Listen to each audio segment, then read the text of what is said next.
Hello student. Last lecture तक हमने problem number जो फर्स्ट है उसके एसेट साइड देखी होती। ओके, अब हम इस लेक्चर में लायबिलिटी साइड देखेंगे और नेक्स्ट प्रॉब्लम स्टार्ट करते हैं। ओके, तो लायबिलिटी साइड जो है वहाँ उसमें क्या क्या पॉइंट कवर होते हैं देखो। एक तो इक्विटी शेयर कैपिटल मतलब शेयर कैपिटल है, उसके बाद अदर इक्विटी है, देन फिनेंशियल लायबिलिटीज़ है, उसमें बोरोइंग्स एंड ट्रेड पेबल्स ऐसे पॉइंट आते हैं। उसके बाद provision and other financial liabilities आती है। एंड करंट लायबिलिटीज़ में आता है फिनेंशियल लायबिलिटीज़ के under borrowings, trade payable, other financial liabilities and other current liabilities and provision.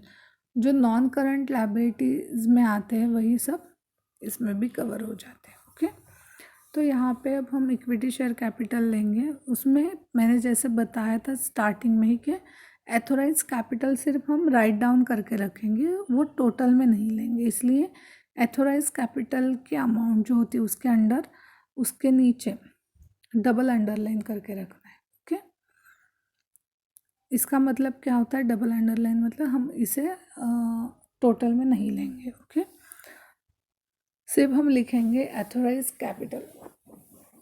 ये देखो जो 14 नंबर का जो शेड्यूल है यहाँ पे एथोराइज कैपिटल है। देखो 20,000 इक्विटी शेयर है ऑफ ₹100, ये 20 लाख अमाउंट है।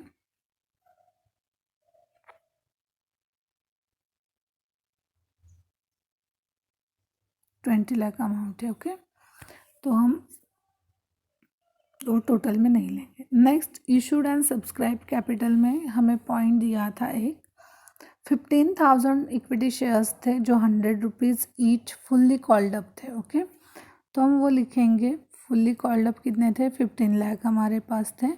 और कॉल्स इन एरियर्स का पॉइंट था 12,000 हमारे पास कॉल्स इन एरियर्स है हमारे। ओके, तो हम क्या करेंगे जो कॉल्ड अप कैपिटल होता है उसमें से हम कॉल्स इन एरियर्स लेस करेंगे। ओके, तो इसका मतलब क्या है 15 लाख में से 12,000 गए तो मतलब 14,88,000 हमारा क्या हुआ इक्विटी शेयर कैपिटल हो गया। इसके बाद हम नेक्स्ट पॉइंट लेंगे अदर इक्विटी। इसके बाद क्या होगा नेक्स्ट पॉइंट अदर इक्विटी होगा। उसमें हम लिखेंगे इन्वेस्टमेंट अलाउंस रिजर्व। जो हमें एग्जांपल में दिया है इन्वेस्टमेंट अलाउंस रिजर्व है 25,000, शेयर प्रीमियम दिया है 25,000, डिबेंचर रिडम्पशन रिजर्व दिया है 1,40,000 एंड डेवलपमेंट रिबेट रिजर्व है 1,20,000। Okay, and profit and loss जो सरप्लस दिया था हमें वो था 70,000 और उसमें से हमने प्रिलिमिनरी एक्सपेंसेस रिटर्न ऑफ किए 5,000 जो एसेट साइड को हमने दिखाया था वो। तो हमारे प्रॉफिट एंड लॉस मतलब सरप्लस जो था वो हो गया 65,000। नोट नंबर 15 में एक्सप्लेन करें। ओके, वो देख लेना। ठीक है, तो हमारा हमारी अदर एक्टिविटी इक्विटी हो गई है 3,75,000। ओके, उसके बाद बोरोइंग्स है लॉन्ग टर्म। उसमें फिक्स डिपॉजिट क्रेडिट बैलेंस है 1 lakh, long term loan from central government 90,000। इसमें जो नोट दिए थे हमें कि secured by charge on plant and equipment. Okay, then 60% debentures है 3 लाख। तो टोटल बोरोइंग्स लॉन्ग टर्म हो गए 4,90,000। ठीक है, उसके बाद शॉर्ट टर्म बोरोइंग्स में आएगा हमारे cash and demand deposit from bank. Cash means cash credits and overdraft from bank 20,000 and demand deposit from bank 45,000। तो टोटल बोरोइंग्स है 65,000। ओके, इसके बाद ट्रेड पेबल्स है 75,000। Okay, then other financial liabilities में आएगा unclaimed dividend 6,000। Okay, unclaimed dividend में क्या आएगा 6,000। उसके बाद अदर करंट लायबिलिटीज़ में आ सकता है आउटस्टैंडिंग सैलरी 7,000, उसके बाद bills payable 14,000 and other income received in advance 3,000। तो टोटल अदर करंट लायबिलिटीज़ हो गई 24,000। ओके, उसके बाद प्रोविज़न शॉर्ट टर्म है, उसमें provision for taxation 30,000, provision for gratuity 13,000 and propose dividends है 29,000। तो टोटल प्रोविजंस हो गई हमारे 72,000। ओके, ये हो गई हमारी एसेट्स एंड लायबिलिटी साइड के नोट बना के तैयार। ओके, अब हमें क्या करना है, सिर्फ ये जो हमने नोट्स बनाए थे वो हर एक नोट को हमने नंबर दिया है, वैसे ही हमने फॉर्मेट बनाना है। रादर वैसे जैसे फॉर्मेट होता है वैसे ही हम वर्किंग नोट बनाते हैं। तो उसमें सिर्फ हमें फॉर्मेट में क्या करना है, अमाउंट वहाँ पे राइट डाउन करनी है। ओके, तो पहले हम क्या करेंगे, देखो मैं स्क्रीन पे दिखाती हूँ आपको format.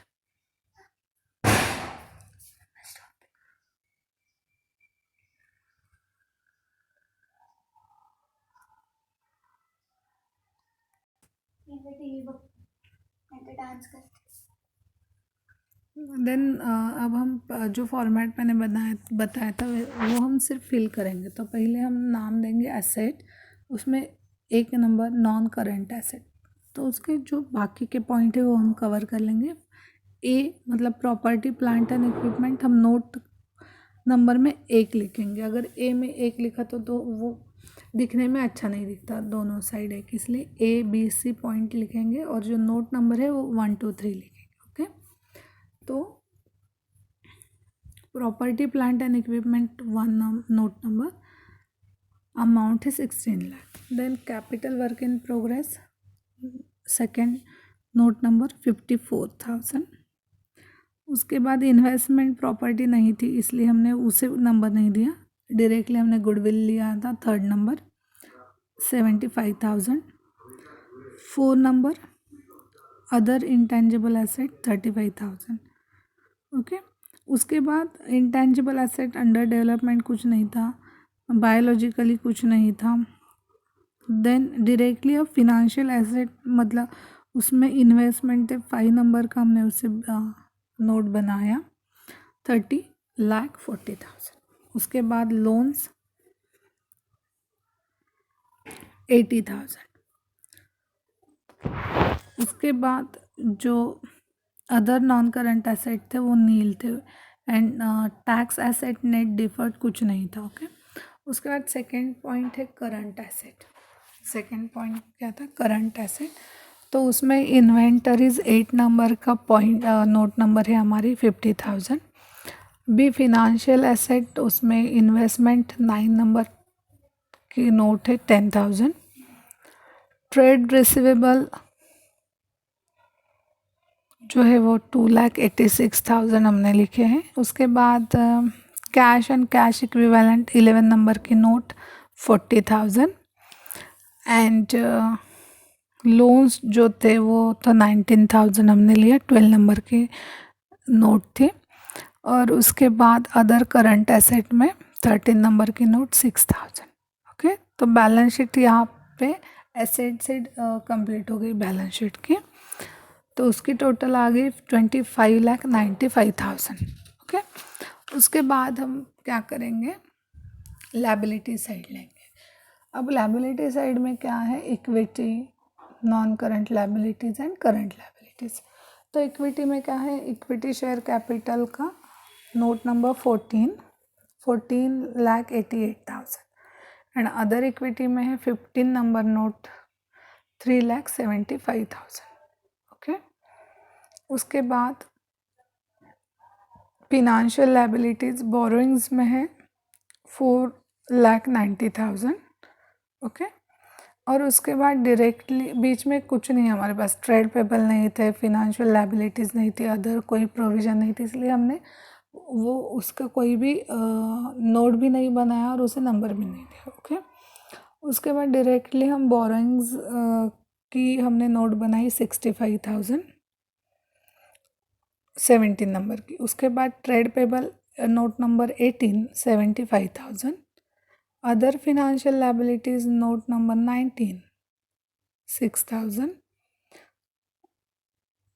and other current liabilities 20 note number amount 24,000, provision 21 note number amount 72,000। Okay, तो करंट टैक्स लायबिलिटीज़ नेट कुछ नहीं है, तो टोटल इक्विटी एंड लायबिलिटीज़ में हमारी टोटल हो गई 25,95,000, मतलब बैलेंस शीट मैच हो गई। ठीक है, ये हिस्सा ये पूरा फॉर्मेट है, मतलब हमें प्रॉब्लम कैसे सॉल्व करना है एटलीस्ट आइडिया आ गई आप लोगों को कि पहले फॉर्मेट बनाना है, मतलब जो ओल्ड पैटर्न था वैसे फॉर्मेट नहीं है, कैसे वर्टिकल फॉर्म में है। ओके, तो आपको पहले फॉर्मेट बना के आप राइट डाउन कर सकते हो पूरे सब के सब पॉइंट, मतलब current asset, non current asset, equity, equity capital, borrowings वगैरह। और उसके बाद सिर्फ नोट जब आप प्रिपेयर करोगे तो हर एक नोट को नंबर देके उसके सामने, मतलब फॉर्मेट के सामने वो नंबर लिखेंगे और उसके अमाउंट लिखेंगे। ओके, इसके लिए प्रैक्टिस चाहिए, जितनी प्रैक्टिस होगी तो आपको वो आसान हो जाएगा। फिलहाल फर्स्ट प्रॉब्लम है तो थोड़ा कन्फ्यूजन हो सकता है आप लोगों का। ठीक है, तो अब सेकेंड प्रॉब्लम मैं रीड करती हूँ।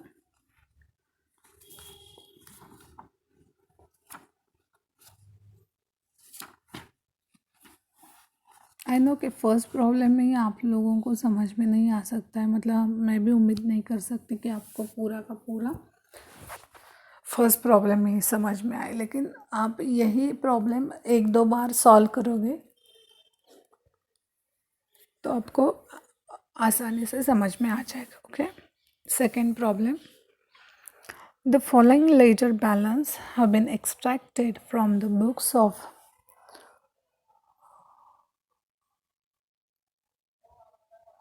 Bokaro Limited, Bandra, as at 31st March 2019। Same particular amount. अगर आप लोगों को कॉलम चेक करना इजी करना है तो आप लोग क्या करो, डेबिट और क्रेडिट नोट डाउन कर लो। ठीक है, तो आपको जब भी आप नोट बनाओगे दैट टाइम आपको ये अच्छे से यूज़ होगा। तो फर्स्ट मैं डेबिट साइड रीड करती हूँ। Okay, share transfer fee is received 1,650, operating revenues miscellaneous 40,300, raw materials purchases 1,42,430, bank interest credit 4,000, administrative salaries 39,400, purchases of stock in trade 1,680, contribution to provident fund 11,000, turnover cash और credit है, cash 1,17,300 and credit 5,23,700। Then Diwali bonus to employees 9,600, interest on bank overdraft 7,900, discount from suppliers 3,000, other borrowing cost,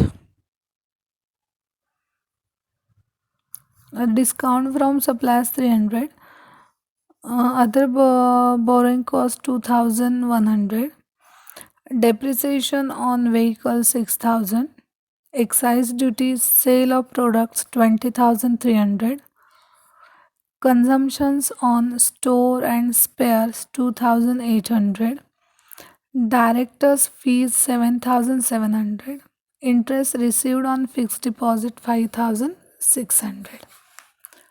Okay, and credit side, wages to shop floor supervisor 6,300, sale department rent 5,300, Sales return 11,000.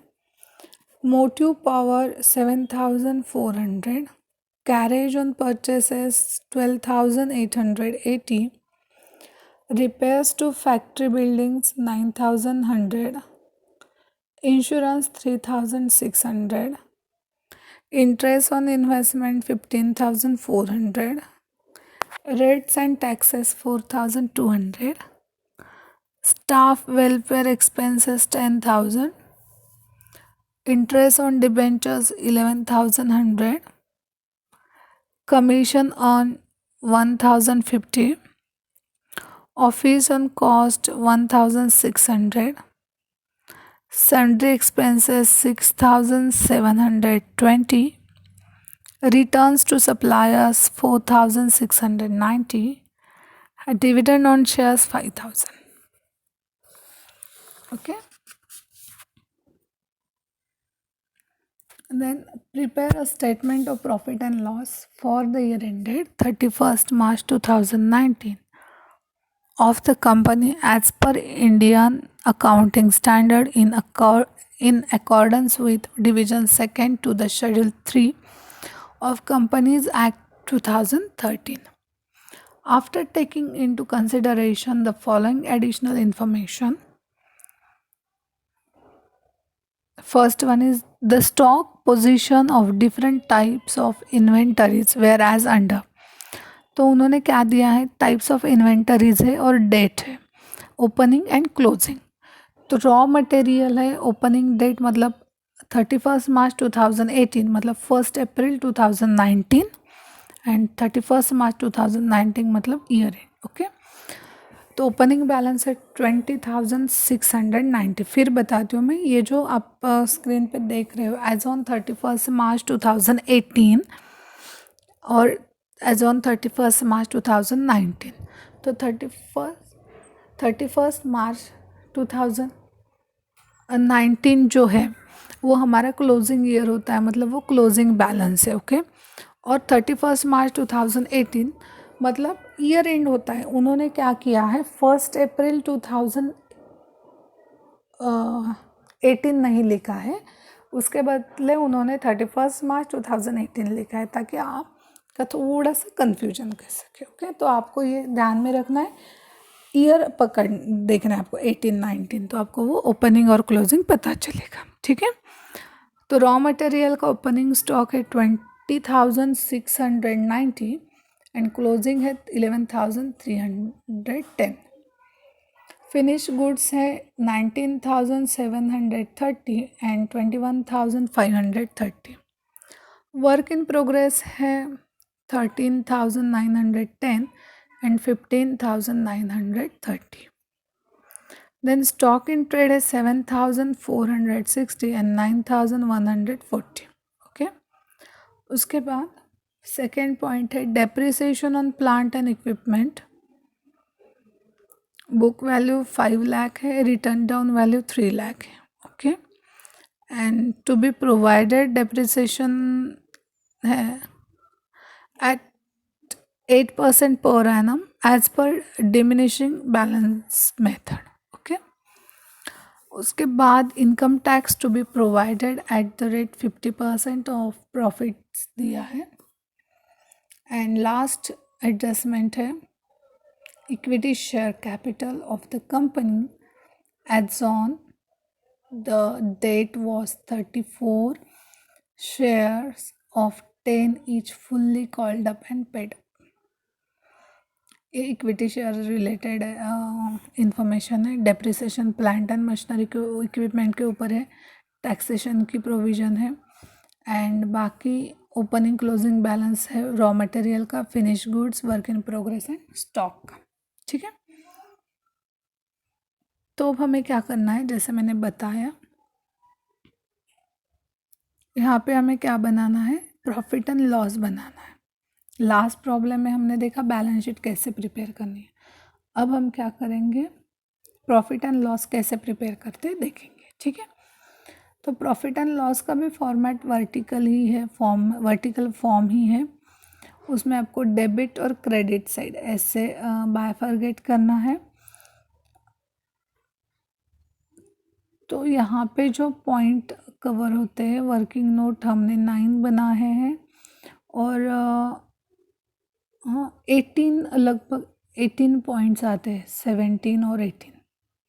Okay, तो उसमें first जो आता है वो है revenue from operations. मैं पहले आपको फॉर्मेट एक्सप्लेन करती हूँ और फिर हम नोट्स बनाएंगे और नोट्स बनाने के बाद फिर से हम फॉर्मेट फिल करेंगे। But before we start making notes, I will explain you vertical form format. Okay, तो फर्स्ट जो आता है वो है रेवेन्यू फ्रॉम ऑपरेशंस ग्रॉस। उसमें लेस एक्साइज ड्यूटी होती है उसमें से, या फिर रेवेन्यू फ्रॉम ऑपरेशंस जो मतलब excise related, import export related जो भी है वो माइनस कर देते हैं हम। उसके बाद अदर इनकम आता है, देन एक्सपेंसेस में cost of material consume, purchases of stock in trade, changes in inventories of finished goods और work in progress and stock in trade जो हमें दिया है इन्वेंटरीज टाइप में वो। Then finance cost, depreciation and expenses and other expenses. तो ये total expenses हो गए, मतलब इनकम एंड एक्सपेंसेस ऐसे हम लिखेंगे यहाँ पे। उसके बाद नेक्स्ट जो पॉइंट आता है 5th नंबर का, वो होता है प्रॉफिट और loss before exceptional and tax. Before exceptional and tax. Okay, उसके बाद एक्सेप्शनल आइटम्स रहते हैं।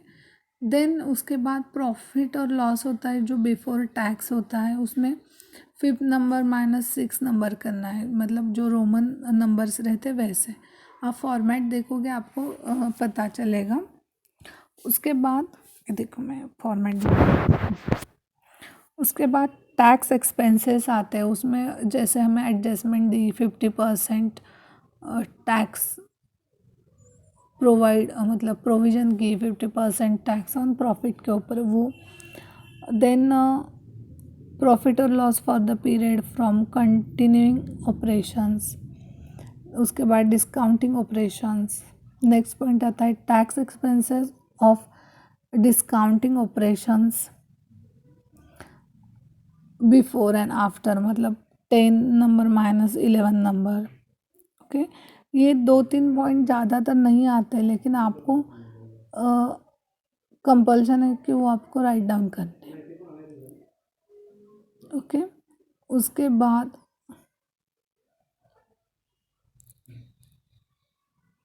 13 नंबर को आता है प्रॉफिट और लॉस फॉर द पीरियड। उसमें 9 - 12 करना है हमें।